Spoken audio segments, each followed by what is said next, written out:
Араймен ажырасқан Сержан жаңа қатысушы. Күтпеген жағдай орын алды. Сержан мен Арай тағы да екі жаққа кетіп ажырасып кетті. Сержан тағы да Араймен ресми түрде екінші рет ажырасып кетті. Арай Сержанды бүкіл әлеуметтік желідегі парақшаларынан өшіріп тастады.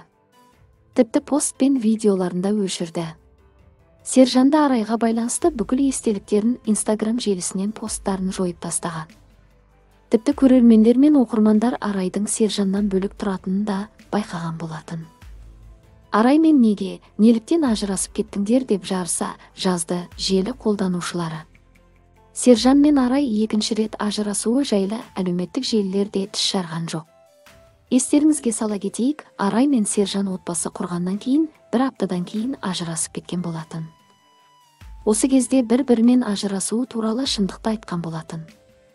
Тіпті Арай Сержанды асырамаймын, Сержан өтірікші ақша таппайды деген болатын. Осы жайттан кейін қос жұп сынның астында қалды. Бірақ Арай қызымыз бен Сержан қайта қосылған болатын. Бір айдан астам уақыт өткен соң олар қайтадан ажырасып кетті. Сержан Арайға қосылғанда Instagram әлеуметтік желісіндегі «Қосылайық» және «Қалаулым» реалити шоуындағы есте қалған суреттер мен видеолардың барлығын өшіріп тастаған болатын. Араймен қарым-қатынасын үзгеннен кейін парақшасында «Қосылайық» пен «Қалаулымдағы» суреттерін қалпына келтірді. Тіпті Сержан негізгі сурет ретінде жаңа «Қосылайықта» түсірілген суреттерді жариялады. Желі қолданушылары Сержанға «Қосылайыққа барасың ба? Қосылайыққа кел, қарт қасқырлар түгел үйленіп жатыр. Жақында Ержігіт пен Мадинаның тойы, одан кейін Мұса мен Агатаның тойы, Арыстан мен Арай қайта қосылады» деп жазды оқырмандар.